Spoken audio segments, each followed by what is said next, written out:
Hi, this is Meg Lightheart from megalightheart.com. We're talking about meetings this week.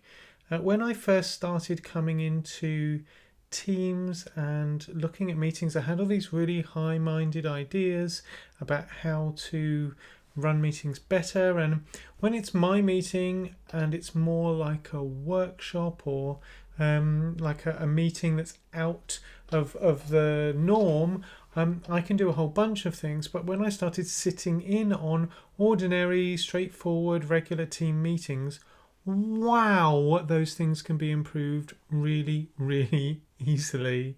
So we're going to talk about two things that are, basics is such a judgy word, fundamentals for how to make meetings better. This could be a meeting with one other person, it could be a meeting with 5 other or 10 other people, whatever's happening. Two things. One is building a shared agenda. People don't know what meeting they're in and what's going to be talked about. Now, this isn't a formal agenda like a council meeting.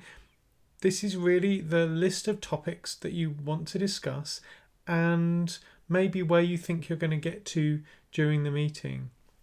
You can either do that totally in a totally open way, or people just throw things in and then you can decide which ones you're going to prioritize by putting dots or voting or whatever, or using a matrix. We can talk about decision making in another video, or you can start with going, this is where I thought we were going to go, and what else do you want to add on? What other are your expectations for today?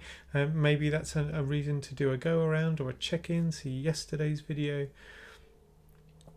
Building a shared agenda is really important, because sometimes if people think they're in a different meeting than they are, it's really annoying or frustrating for them. If they think they're in a meeting where you're just going to begin to talk about stuff and you think you're going to get to a decision today, that's really tough. If people think, oh, we're going to really get through it and get to a decision today, and your intention is just to begin initially talking about some of the issues, that's really hard unless it's clarified. But unless it gets clarified, people really go off at totally different perspectives on a topic, and it can really cause some confusion. The second aspect is timings.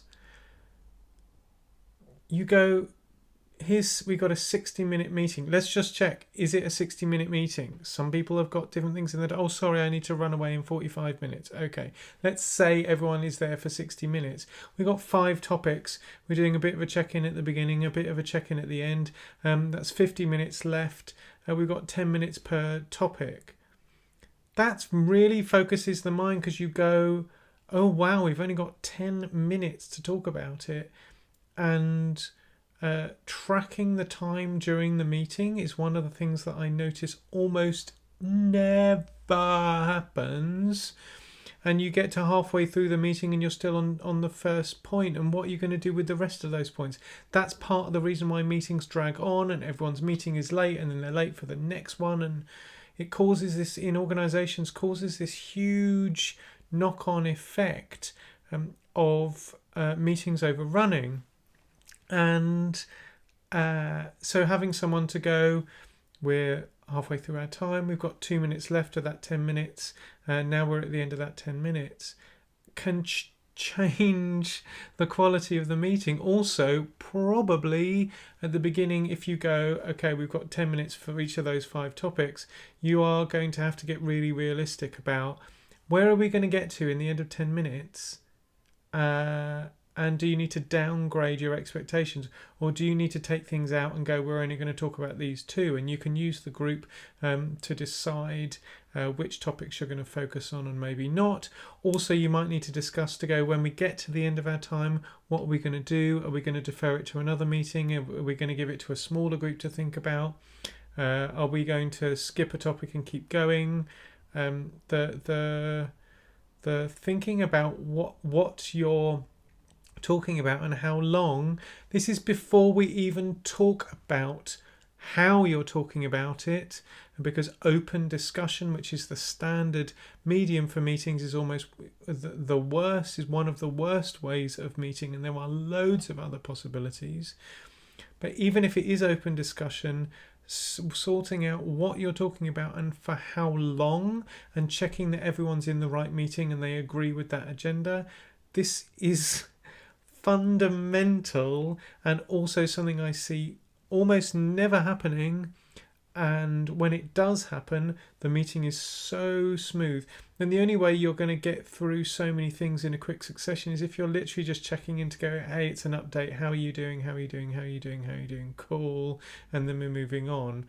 Things take much longer. When people come to me for coaching and they were planning a workshop or a meeting that they're going to run, they always underestimate, unless they're very experienced, they always underestimate by a factor of, I don't know what that means, by, like, they think it's going to take 10 minutes, I say it's actually going to take 45 minutes. So being able to accurately judge how long things are going to take in a group, which also depends on how important it is, how stressful it is, how emotional the topic is, how complex it is, how much conflict there is. All of those factors need to be taken into account. You allowing more time to discuss something is much better, because you can always shove something up if it takes less time, but almost everyone underestimates it, which is the reason why meetings run long. As well as the fact that no one's tracking the time, and so you can track the time as the person running the meeting, or you can begin to give that responsibility to other people.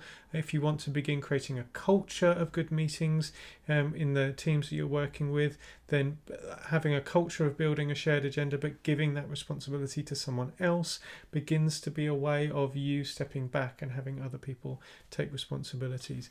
Shared agenda, timings, these things will significantly improve the process of meetings without even beginning to talk about the different formats you can use. Go and try them out. If you need some help thinking through a meeting that you're running, or building a culture of things like better meetings in your team, contact me for coaching. Go to megalightheart.com and look at the coaching packages. I also coach teams, by the way. If you are getting some benefit from this content and you have steady income and you want to become a patron, which means a monthly payment, it can be very low, but it means that you're supporting me and the work that I'm doing. Go to patreon.com/megalightheart, and of course share this video, leave a comment or a question underneath, click like, because that all helps me to understand what's going on with you, helps other people discover these videos. Yes, I am quite passionate about group dynamics and meetings and making them better for you, because you probably spend a lot of time in meetings if you work inside an organisation. I'm Meg Lightheart from megalightheart.com, and I'll see you in another meeting video tomorrow.